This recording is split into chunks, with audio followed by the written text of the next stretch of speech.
Recording. All right, Mikey, we're back at it. Third podcast. Been a long time. Yeah, been a little while. We started this semester starting to pick up, so we're getting busier and finding time for this is tough. What is it? It's 8:00 right now. A little late, but today we're talking about the G League. Mm-hmm. Yeah, so it started up recently. They got a little bubble down in Orlando. There's a lot of exciting players, and they got this program.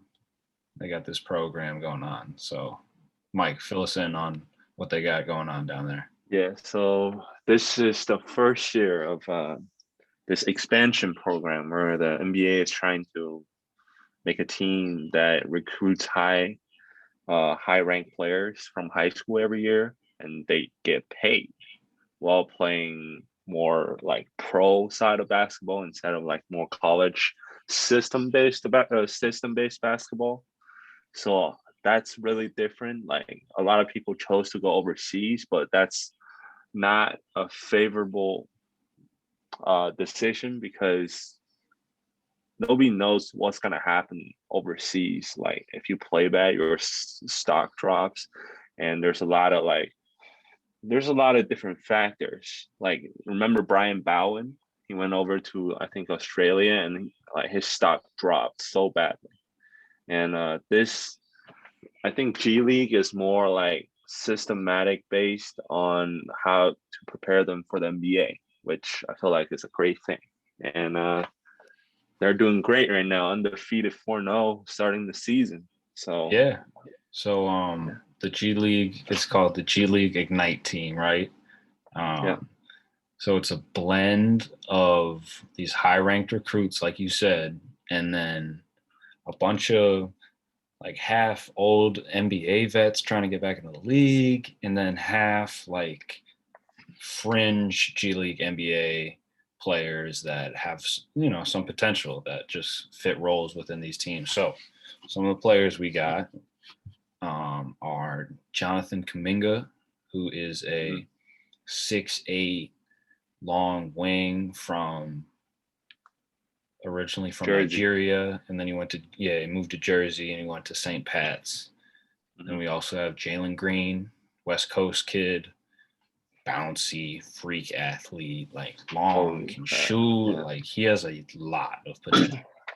Yeah. We also have Jay-Shen Nix, who originally committed to UCLA, a point guard from Alaska, I think. Alaska, yeah. Yeah, Alaska.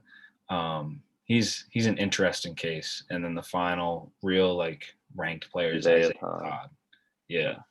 So he's like a longer 6'10" 4-man who can kind of do a little bit of everything. It's kind of just can he put it together. So going down the list, what do you think about Kuminga? What do you think about him? Definitely exposed him from the 3-point range, shooting horrible right now. I think really? Shooting 21% from threes. Oh. So like with these games, like how much stock can you put in it though? I don't know. It's like it's an adjusting period for sure. Like they went to high school and they jumped to a pro level. It's gonna take a couple games to get used to him. But he had some good games. First game he dropped 20. Like he's super athletic also. He can finish around the rim. He's got the post moves. Mm-hmm. He's shown potential to shoot the ball, but he still definitely have to work on that. But very, very talented player for sure. Yeah. Like he's got that like Achua type motor to him. Comparing him to Precious Achua from the Miami Heat. Just like a whole lot of length, a whole lot of gifted genetics, and he uses them to the fullest capabilities. It's all about can he develop the jump shot, which I think he can. It looks good. Yeah. It looks good. Maybe, you said he's been shooting 21% or whatever percent from three. Yeah. That's what? They play 4 games. Like I think he's a 34 to mid-30s type of guy from 3, which right now, if he likes basketball, which, if you're a team in the lottery looking to draft him, you would find those things out Yeah. Free draft workout. Another interesting thing is he's averaging 1.3 steals and a block every game. So that's, I think, it's good for a 3-man. Absolutely. That's a good little add-in because, like, he's a two-way type of player, and that's NBA teams love that. Mm-hmm. Okay, so going on to Jalen Green, what I think about him, it's him and Kuminga the most talented. I don't know. It's up in the air. I think Jalen Green has the most star potential. He is like just a freak athlete, like super long and wiry, this narrow kind of skinny build, but he's lengthy and he has like a 50-inch vertical. And his shooting has looked so much better since I remember watching him play for Team Why Not his 16U year, and he couldn't shoot. And then he came back and went with Askew and whoever else his 17U year in AAU and was pulling up from 30. And it was a problem. They had to cover him up there. If he can stretch the floor like that, man, he's like a super duper Zach LaVine or something, a Zach LaVine who has so much defensive upside. He's a Kobe Bryant light. Those are some comparisons that this guy is getting. So, man, he's a super talent. I know Mr. Cali himself. You got to have a couple insights on him. What do you think? Dude, if he can shoot the ball, he's got the quick first step, man. Like, if you close out, first step, boom, one dribble, he's up. What are you going to do? Nothing. So definitely Zach LaVine for me, not Kobe Bryant exactly. He's got to, he needs to show more. Light. Yeah, like a poor man's Kobe, but definitely Zach LaVine. So much bounce. He's jumping out of the building, man. Like, he is Jesus. I was watching his game and it's like he's got like he is, I think right now projected number 2 pick, and it can only go up to like number 1 if Cade is inconsistent whatsoever, but definitely the top 3 prospect of the class. And that's a really stacked class also. So absolutely. So kind of keeping it on that West Coast, what do you think about Jay-Sean Nix? Because I have a couple interesting thoughts about him. What do you think? He looked burly. I don't know if it's he looks like he got fat. He looks fat. You can see in his armpits, Yeah. Like, that's where when I would ever put on, it's hard to put on weight for me, but when I would ever put on some body fat, it's going in my armpits. And that man he's been eating. That's for sure. There's some players like that, like Lester Quinones, like same body type, but I mean, he's not known. Yeah, he's not known for his athleticism. He's known for his playmaking, and he's shown that. Yeah, he can shoot the ball. He can his but passes, he's always had his some decision speed. making. Like I thought he always had like these quick feet. Like he could like float by a defender because he was really quick on his feet. And is that going to take him away? Is he going to go from like a quick guard to like a dude who's moving like a Talen Horton Tucker? What do you? Doncic, like he's too small to be doing that. He's too small to be moving like that. So shoot, I don't know if he can transform his body in the upcoming year, like half a year, not even a full year. Like if he's like his playmaking stands in G League, he shows he's doing all these, like he's coordinating with the whole team and stuff. And you got Jerry Jack that's gonna help for sure. Mm-hmm. Bobby Brown, all these we'll get into that. Yeah. So he's in good company, but he's just got to be committed to it if you want to be one of the better guards coming into this draft for sure. Mm-hmm. I haven't really looked at his. I could probably do that right now, but what I was going to say is I haven't really looked at his draft stock. All I know is he might be like a late first or whatsoever.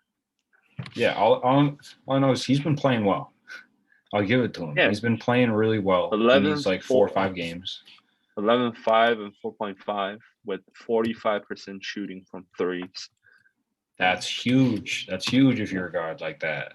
You know, if you can work on the jumper, I feel like they're all shooting well. Yeah, I don't know. Yeah, I'm trying to figure out here. Yeah, 31. So late first, early second, you know, kind of, you don't know what that'll be by the end of the year. But yeah, so our last one on the list is Isaiah Todd. People have known about him for the longest time. He's been huge forever. He's always like, you know, what if, what type of player is he? Does he think he's too good to where he wants to be a 3-man? Is he a 4? You know, is he going to peak early? What is going to happen? But he's a 3-man. He's like a 4, traditional 4, who has a little bit of everything. He can shoot. He's lengthy. He can defend. Kyle, one thing about defense, I was looking at his game, like all this condensed game and like game tape of Isaiah Todd. I don't know, he's got the attribute to be a great defender, right? He's bouncy, athletic, he's long, great size and everything, but like he's defensive. I don't know if it's mentality or whatsoever. Like he's IQ. not really. Like he's not playing defense right now. He's averaging 0.3 blocks, and I'm not just gonna judge it by the stats, but like he have so much defensive mistakes that it's kind of hard to watch. Okay, so right now, you're like in the first 4 games, so I'm not a big fan of him. Like out of the 4 guys, this is the guy that I don't know. He don't have the skill like Kuzma, bro. Like really, yeah. Okay. Like I don't know about him. Like he might be like a stretch 5. Oh, that can shoot the ball. He's shooting the ball really well. He's shooting 50%. He's like what, 6'10"? Yeah, kind of thinner. I don't know. Like I don't see the like ball handle and little bit playmaking, but no defense so far. Interesting. Cool. Yeah. Well, that's really it. They have this one kid who's from India, this bigger dude, he's Principal Singh. Yeah, I don't know if it was the same kid, but he's not playing very much. Where's Kai Soto? Where's he at? Oh, I think he went back to the Philippines for like the FIBA game, but it got canceled. So right now he's trying to come back, but because it's a bubble and then he needs to do quarantine stuff, I don't know. That's brutal. Wow. That's really tough. So he was choosing to play with the Philippines nationals. Mm-hmm. I mean, that's good, but it got canceled though. Kind of sucks. I don't think he came back yet, like from the Philippines. Yeah. So well, this team's pretty deep. So I don't know if he would be getting that many minutes because they got guys on the bench like Amir Johnson, big man. He's a clown. I remember watching the Celtics play him in the playoffs, and he was on his phone on the bench. Yeah, it's like that was the last time I think that's the last time he played in an NBA game. And clown. But going down the list, you got Jared Jack. Man, he can still hoop. He can still hoop. Oh man, he's a hooper, man. He is. Bobby Brown, he's a frequent YouTube viewer of private runs. Rico Hines runs. Yeah, he's always hooping for them and shooting like 30-footers, making and then filling it out. It's like Brandon Ashley's playing a lot. Brandon Ashley, I like him. Yeah, it's pretty good. Like a glue guy. Yeah, like a 4 or 5. And the last one on the list is a dude I think has like the most NBA potential out of this whole group is Donta Hall out of Alabama. He's been playing in the G League for a couple of years. I think he's won an award or something. maybe like a defensive player of the year in the G He's League or averaging, something. 2.5 blocks now. He's super bouncy. He's Yeah, got yeah. yeah, I think the Nets could use definitely. him, you know? And then Shoot. like Yeah, I don't know. He needs some runs. Like I don't think he'll be useful right away, but he's a league guy. Yeah, mhm. not that skilled, but just he jumps. So Yeah. definitely, yeah. So our closing argument here. This is our closing discussion. Yeah. What what does this mean for the NCAA when you have your high ranked recruits getting these fishing lines dangled at them of, hey, come learn the NBA, practice for 6 hours, or learn and get paid 500K, 100K, 500K to do it, to just like 500K. have a hoop gap year, essentially. 500K to do that. Granted, you got to be a bucket, you got to be top five, like pick for sure. But even if you're like a Daisha Nix or Isaiah Todd, you're getting more than enough money. You're getting 80, 100K, like something ridiculous. And if you look into it, which that's our job here at this podcast, is they get paid room, board, food. They have 6 hours a day, essentially, of school where they learn about the NBA and they practice and they get coached by vets and they learn terminology and they have some classes. And it's just like, this is what they're doing in Europe since the kids were 13, 14. And look at how fundamentally sound some of these kids are. But here in the US, we just send our kids to college saying, oh, we'll pay for the ridiculous price tag. You get a free ride, and then you have to be a college student and be a professional basketball player for no money.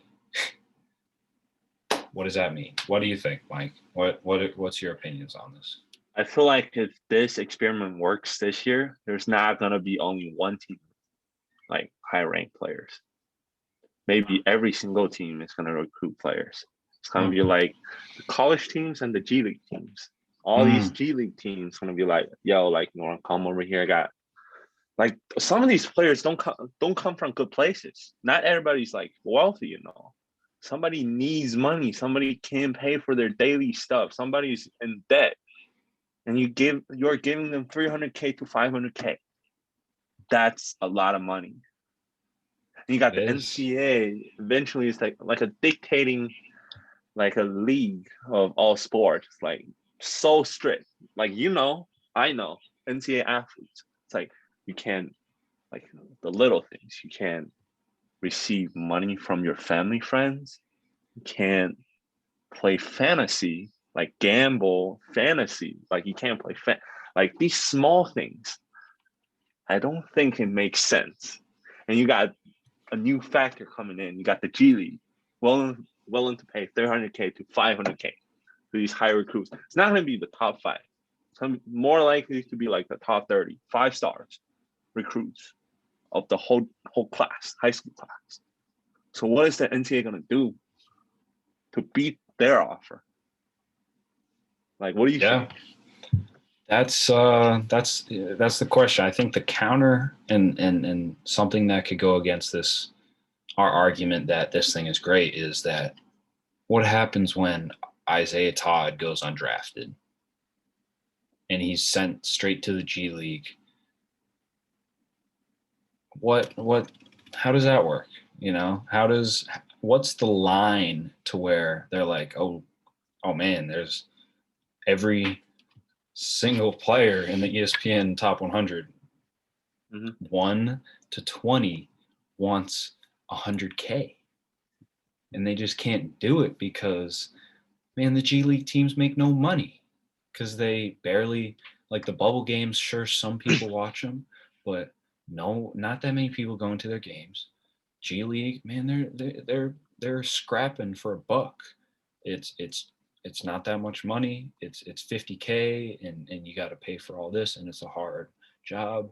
It's some people make less than that. So maybe what happens when there's too many players that want to do it? I guarantee you, when these hyped players from these draft class, like these high school draft classes, go to the G League, if they have real life, like in person, like you can have audience attending these games. It's gonna be sold out. Who want to Yeah. go? Hey, like this is like a chain. Like it's not just the G League. G League can work with Balls Live. G League can work with all these individual media sources, and these sources that are hyping on these players. So imagine Zion Williamson going to G League. His game will be sold out every game. That's facts. You're spitting So if you facts, have, Mike. hey, if you have all these high ranked players, you don't have to worry about ticket sales. They don't have to worry about getting no money because they're spending 300K to 500K on this one player. They get millions in revenue back. Mm-hmm. You got all these jerseys. You can sell jerseys, G League jerseys. I guarantee you it'll sell out. They need a better team name. I'm never wearing a G League Ignite uniform. They gotta make something better. Rocking, like, hey, I'm rocking with the StockX up in front. It's all like okay. hyped brands. Like designer brands. You got like StockX. Like who have StockX on their jersey? Mm-hmm. Like that's dope. And you got all these fresh bloods coming in, and like all like are known for a long time. Like you got Mikey Williams coming in. Like how much, like their estimate of his value generating every year right now in high school is $2 million. That's crazy. Close. You're paying 500K for this guy. So you get the views up for sure. Yeah, that's phenomenal. I mean, preaching to the choir. It's like it's a great way to finish this off. Is with these kids are coming in. They're becoming high school seniors, and they're already six-figure brands just with their Instagram and the mixtapes that they have put out. Like they're already these super marketable people, and the more you can get of them, like, man, that's the better for the NBA. Because you're right. You made a good point. Like people are starting to trend to be like, man, look at all these dudes I want to see play in the NBA that I kind of know about. Jeremy Lin, Nico Mannion, all these players that you hear about. You're like, is he in the NBA? I don't want to see him play 2 minutes at the end of a blowout loss. You're like, I want to see him drop 35 on the number 2 prospect in the country. Like that's cool. That's some basketball that people would want to see. And with social media, with Ball is Life, like there's actually a lot of value for the NBA in recruiting as many of these kids as possible. Yeah. So the NCAA, I think our conclusion is that you might be screwed. You might be stuck with some 4-year. Maybe it's better for the basketball, but you're not getting the stars that are generating Zion money. Like recruiting will be different now, for sure. That's crazy. So, yeah, that's crazy. It's gonna be a huge drop off. Mm-hmm. So I think that's a good place to end it. Yeah.